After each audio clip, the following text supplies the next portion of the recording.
Hello students, welcome all of you in today's lecture. Today we are going to start second chapter for NTSC examination, that is life processes in living organisms. In this chapter we are particularly going to see about reproduction life process. In that, what is meant by reproduction, what is meant by asexual reproduction, what is meant by sexual reproduction, then how post fertilization developments occurs in an human being, so etc. information we are going to see, right? So let's start with this topic. First one, what is meant by reproduction? So basic definition of the reproduction is the process of formation of new organisms of same species by earlier existing organisms. Here new organism का formation होता है from existing organism. This is the simple definition, right? अब ये जो reproduction process है, it is the most important character of living organism. Each and every living organism have this ability to reproduce. Some exceptional cases are there, like mule or a sterile couple. They are living organism but unable to reproduce. These are exceptional, but most of the living organisms have this ability, that is reproduction. Then reproduction is also responsible for evolution of each species, because during the sexual reproduction there is genetic recombination, there is a exchange of genetic material, and this phenomenon leads to the evolution process. Okay, so reproduction is mainly responsible for evolution also. Basically, in living organisms, reproduction have two methods. First one is asexual reproduction, second one is sexual reproduction, right? Question is that this reproduction process, is it responsible for the survival of any organism? So its answer is no. For the survival of organism, reproduction is not necessary, but reproduction is necessary for continuity of the species of that organism, right? किसी भी organism का continuation अर्थ planet पे रहने के लिए reproduction ये जरूरी है. बट अगर आप ऐसा सोचेंगे कि विदाउट रिप्रोडक्शन कोई भी लिविंग ऑर्गेनिज्म सर्वाइव नहीं हो सकता, तो ऐसी बात नहीं है. क्लियर? सो इसलिए रिप्रोडक्शन को हम नॉन इसेंशियल लाइफ प्रोसेस कहते हैं. क्लियर? नाउ जो दो टाइप्स मैंने आपको बताया कि asexual reproduction and sexual reproduction, one by one we will see. First one is asexual reproduction.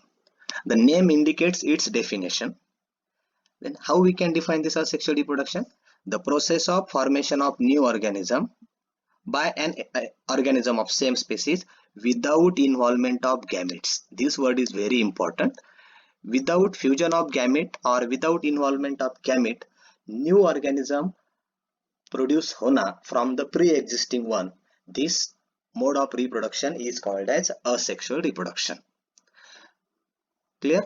Now the offspring which is developed through this asexual reproduction, or the organism, new organism develops through this asexual reproduction, it has exact genetic similarity, because without fusion of gamete this new organism is formed. The reason behind the genetic similarity is this, that is without fusion of gamete new organism form हो चुका है. Clear?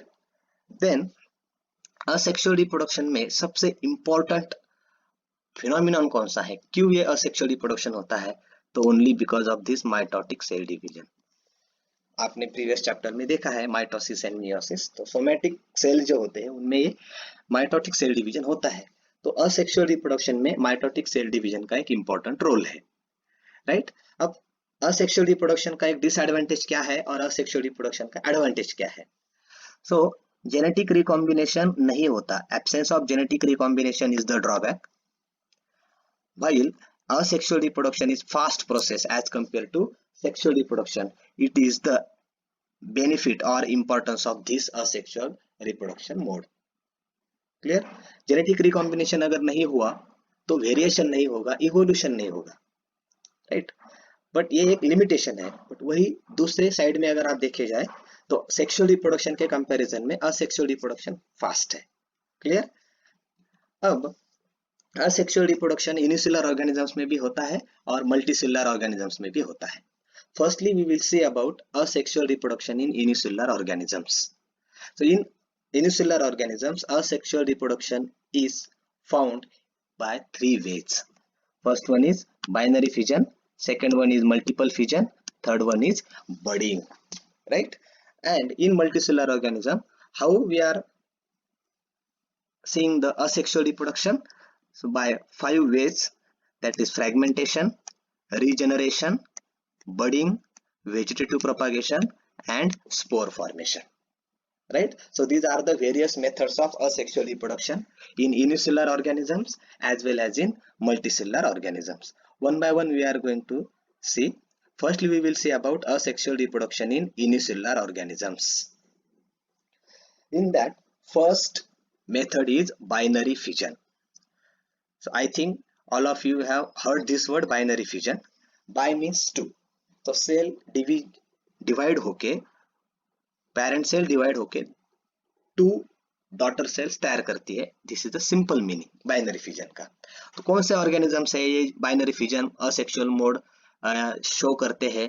तो mostly unicellular जो है उसमें आता है prokaryotes, that means bacteria, then various protist जिसमें आएगा amoeba, paramecium, euglena etcetera, as well as eukaryotic cell के कुछ ऐसे सेल ऑर्गेनेल्स हैं जो बाइनरी फिजन इस मैकेनिज्म से मल्टीप्लाई होते हैं. In that mitochondria and chloroplast, these are the two eukaryotic cell organelles which also exhibit binary fission mode of reproduction. Clear?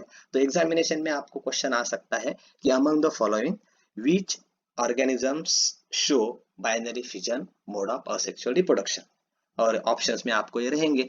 तो you have to learn or you have to keep in mind prokaryotes, protists, then eukaryotic cell organelles are the examples in which binary fission होता है. Clear? अब actually होता क्या है binary fission में?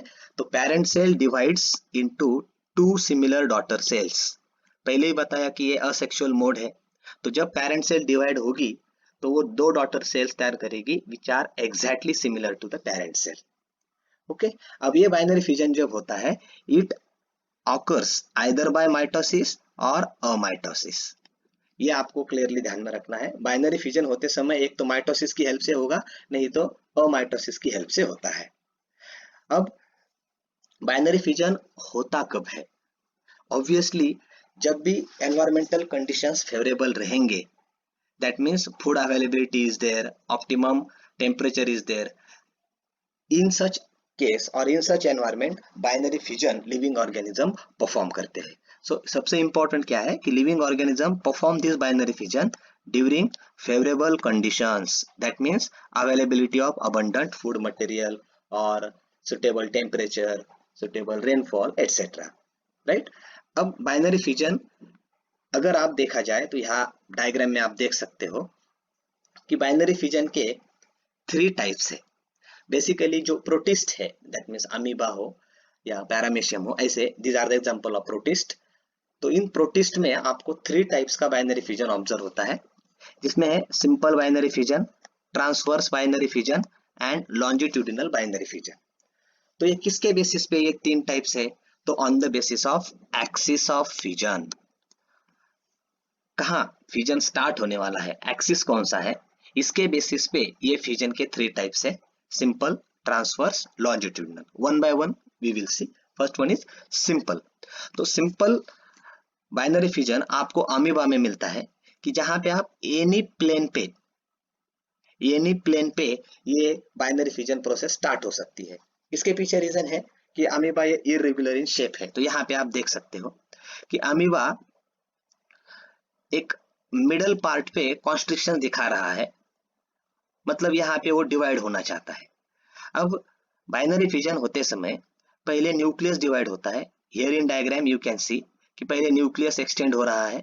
Nucleus का division complete होने के बाद साइटोप्लाज्म का डिवीजन वहां पे होता है. तो साइटोप्लाज्म का डिवीजन होते समय ये जो मेम्ब्रेन आपको दिख रहा है, इस मेम्ब्रेन में कॉन्स्ट्रिक्शन तैयार होता है and finally we are getting two cells. तो यहाँ पे अगर आप देखेंगे कोई फिक्स पोजीशन नहीं रहेगी. इस साइड से भी ये बाइनरी फिजन हो सकता है, इस साइड से भी ये बाइनरी फिजन स्टार्ट हो सकता है। तो ऐसे बाइनरी फिजन को कहेंगे सिंपल बाइनरी फिजन, जो आपको किस ऑर्गेनिज्म में मिलता है, it is found in amoeba, right. Second one is transverse. तो यहाँ पे वर्ड में ही दिया है कि एक्सिस जो रहेगा फिजन का वो ट्रांसवर्स रहेगा, मतलब हॉरिजॉन्टल रहेगा। Such type of binary fission is shown by the paramecium. तो here in diagram you can see second one कि ट्रांसफर बाइनरी फिजन कैसे होता है। तो फर्स्टली न्यूक्लियस का डिवीजन तो होने वाला है, बट ये जो एक्सिस रहेगा ये एक्सिस हॉरिजॉन्टली तैयार होगा। ईयर हॉरिजॉन्टली ये एक्सिस फॉर्म होगा, मतलब साइटोप्लाज्म का जब डिवीजन होता है तो ऐसा हॉरिजॉन्टली ये साइटोप्लाज्म का डिवीजन होता है, and finally we are getting two cells, right. This is called as transverse binary fission. And third type है लॉन्जिट्यूडिनल बाइनरी फिजन, जो यूग्लिना ये जो प्रोटिस्ट है ये एग्जिबिट करता है। अब लॉन्जिट्यूडिनल, इसके वर्ड में ही या मीनिंग में आप पता चलेगा कि वर्टिकली डिवीजन का एक्सिस रहेगा। तो here in diagram you can see you are seeing कि वर्टिकली बाइनरी फिजन स्टार्ट हुआ है, राइट। न्यूक्लियस पहले डिवाइड होगा एंड देन लॉन्जिट्यूडिनल एक्सिस पे ही ये दो यूग्लिना तैयार होते हैं, right. So longitudinal axis responsible होता है for the division of cell. इस फिजन को कहेंगे longitudinal binary fission which is exhibited by the organism euglena. Exam point of view आपको ये ध्यान में रखना होगा कि सिंपल बाइनरी फिजन किसमें होता है, ट्रांसवर्स बाइनरी फिजन कौन से ऑर्गेनिज्म में होता है, लॉन्जिट्यूडिनल बाइनरी फिजन कौन से ऑर्गेनिज्म में होता है। Clear. So this is about first sexual mode of reproduction in unicellular organism, that is binary fission. Then second one is multiple fission. So here also word indicates its meaning. Multiple means so many, कि fission process से so many organisms तैयार होंगे। अभी तक जो हमने binary fission देखी, इस बाइनरी फिजन में एक ऑर्गेनिज्म डिवाइड होके ओनली टू न्यू ऑर्गेनिजम्स तैयार करता है, but in multiple fission many organisms form होते हैं। क्लियर। अब ये multiple fission mode of asexual reproduction कौन परफॉर्म करता है, तो amoeba as well as other protist. Amoeba binary fission भी दिखाता है, सिंपल बाइनरी फिजन हमने देखा, एंड सम केसेस में समटाइम्स ये मल्टीपल फिजन फिनोमिनॉन भी दिखाता है। तो प्रोटिस्ट एंड जनरली प्रोटिस्ट में मल्टीपल फिजन होता है। क्लियर। अब मल्टीपल फिजन का मैकेनिज्म हम देखेंगे कि कैसे ये प्रोसेस कंप्लीट होती है। अब सब लोगों को पता है कि for the absorption of food amoeba pseudopodia तैयार करता है, एंड सुडोपोडिया की हेल्प से वो फूड को एनगल्फ करता है, राइट। बट जब मल्टीपल फिजन होता है at that time amoeba stops this formation of pseudopodia. Amoeba pseudopodia तैयार नहीं करता। अब अमीबा सुडोपोडिया कब तैयार नहीं करेगा, when there is a lack of food और any other type of adverse condition is there, right. Shortage of food है तो सुडोपोडिया तैयार करके कुछ यूज ही नहीं होने वाला, तो ऐसे केस में अमीबा वो सुडोपोडिया स्टॉप करेगा, एंड इन बाद में amoeba becomes rounded. Amoeba rounded बन जाता है। Generally amoeba irregular in shape है, बट फूड के शॉर्टेज की वजह से, एडवर्स कंडीशन की वजह से अमीबा अपना शेप राउंड करता है, and it forms protective covering around the plasma membrane. Amoeba is eukaryotic organism, उसमें प्लाज्मा मेम्ब्रेन प्रेजेंट रहता है, तो प्लाज्मा मेम्ब्रेन को एक प्रोटेक्टिव कवरिंग वो फॉर्म करता है, right. And such amoeba is called as encysted amoeba, जिसने प्लाज्मा मेम्ब्रेन के सराउंडिंग में प्रोटेक्टिव कोट और प्रोटेक्टिव कवरिंग तैयार किया है, ऐसे स्ट्रक्चर को हम कहेंगे एनसिस्टेड अमीबा, और इज कॉल्ड एज सिस्ट। क्या कहते हैं इसको, सिस्ट कहते हैं। ओके। अब होता क्या है, इस सिस्ट में सो मेनी न्यूक्लियाई फॉर्म होते हैं। अब यूकैरियोटिक सेल है, न्यूक्लियस तो रहने वाला है, बट जैसे ही वो सिस्ट में कन्वर्ट होगा तो न्यूक्लियर डिविजन्स होते हैं, रिपीटेड न्यूक्लियर डिविजन्स सिस्ट में होते हैं, and many nuclei, so many nucleus आपको उस सिस्ट में तैयार होते हुए दिखेंगे, राइट। उसके बाद क्या होता है, मेनी न्यूक्लियस फॉर्म होने के बाद साइटोप्लाज्मिक डिवीजन स्टार्ट होता है, एंड साइटोप्लाज्मिक डिवीजन की वजह से सो मेनी अमीब्यूली यहाँ पे तैयार होते हैं। यहाँ पे आप डायग्राम में देख सकते हो कि this is the parent amoeba, then plasma membrane के सराउंडिंग में कैसा प्रोटेक्टिव कोट यहाँ पे तैयार किया है। देन प्रोटेक्टिव कोट के अंदर मतलब इस सिस्ट के अंदर मल्टीपल न्यूक्लियर डिविजन्स हुए एंड सो मेनी न्यूक्लिया यहाँ पे आपको तैयार होते हुए ऑब्जर्व हो रहे हैं। लेटर ऑन साइटोप्लाज्म का डिवीजन दैट मीन साइटोकाइनेसिस यहाँ पे होगा and so many daughter amoeba यहाँ पे आपको रिलीज होते हुए दिख रहे हैं। क्लियर। अब ये जो डॉटर अमीबा रिलीज हुए हैं, these daughter amoebas remains encysted till there are adverse conditions. अब मल्टीपल फ्यूजन फिनोमिनन अमीबा दिखाता कब है, जब एडवर्स एनवायरमेंटल कंडीशंस होते हैं तब। तो जब ये डॉटर अमीबा तैयार होते हैं मल्टीपल फ्यूजन से, तब ये एनसिस्टेड ही रहते हैं, मतलब सिस्ट फॉर्म में ही रहते हैं। कब तक रहते हैं, जब तक एडवर्स कंडीशंस है। अब जैसे ही एनवायरमेंटल कंडीशंस फेवरेबल होंगे, तुरंत ये सिस्ट ब्रेक होता है एंड मेनी अमीबेली रिलीज होते हैं, राइट। और वो independently as a amoeba grow होते हैं। अब यहाँ पे मल्टीपल ये नेम क्यों दिया गया, क्योंकि एक ही अमीबा से so many amoeba daughter amoeba तैयार हो रहे हैं। This is the simple mechanism of multiple fusion which is shown by the protist. Clear? Then third mechanism which is shown by the unicellular organism, that is budding. सब लोगों को bird पता होगा कि it is an outgrowth, right. तो generally east जो है which is an fungus, unicellular fungus, तो इस ईस्ट में आपको बर्डिंग मैकेनिज्म दिखता है। अब होता क्या है, तो ईस्ट सेल जो होती है, this yeast cell produce 2 daughter nuclei by mitotic division so as to reproduce by budding. तो माइटोटिक डिवीजन से वो 2 डॉटर सेल्स तैयार करती है बर्डिंग मैकेनिज्म से रिप्रोड्यूस होने के लिए। अब ये है क्या, तो ये मैकेनिज्म हम देखेंगे कि ईस्ट सेल जो रहेगी, ओरिजिनल ईस्ट सेल, इसको हम कहेंगे पेरेंट सेल। ओके। अब ये पेरेंट सेल किसी डेड ऑर्गेनिक मैटर पे ग्रो होगी, वहां के न्यूट्रिएंट्स एब्जॉर्ब करेगी और उसकी ग्रोथ करेगी।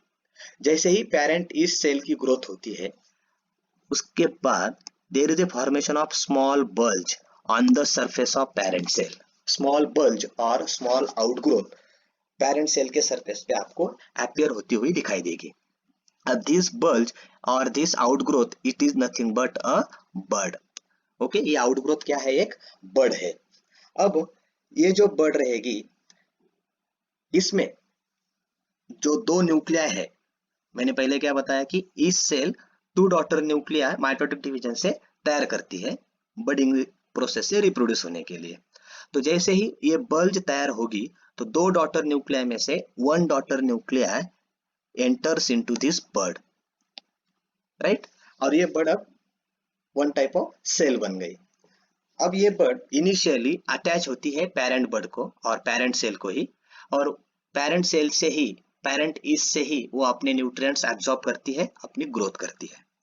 आफ्टर सफिशिएंट ग्रोथ, ये जो बर्ड है it will separate from the parent cell and starts to live independently as a daughter yeast cell. This is the simple mechanism of budding. Sufficient growth जैसे ही होगी bird की, तो वो parent cell जो है ईस्ट की, उससे डिटैच हो जाएगी एंड सेपरेटली वो रहेगी as a daughter yeast cell. This is the simple mechanism shown by the yeast budding, right? So here in diagram you can clearly observe कि ये parent yeast cell है, dead organic matter पे grow होने के बाद उसकी growth होती है। ग्रोथ होने के बाद सेकेंड स्टेप कि वहां पे बल्ज फॉर्मेशन हो रहा है। देन इस बल्ज फॉर्मेशन में एक डॉटर न्यूक्लिया एंट्री करता है and there is a formation of complete new bud. ये न्यू बर्ड इनिशियली अटैच रहती है पेरेंट बर्ड को, न्यूट्रिएंट्स एब्जॉर्ब करती है और अपनी ग्रोथ करती है। जैसे ही अपनी ग्रोथ कंप्लीट होगी, that bud will detach and separately grow as a daughter yeast. Clear. ऐसा ही रैपिड और मल्टीपल टाइम्स ये डिवीजन होता रहेगा और ईस्ट डिवाइड होती रहेगी। This is the third mechanism shown by the asexual reproduction, shown by the unicellular organism. Clear? So these are the 3 ways. Which one? Binary fission, multiple fission and budding. Okay, so this is all about asexual reproduction in unicellular organisms. Clear? I hope you understood this topic. If you have any doubt, you can WhatsApp me. Clear? Thank you so much.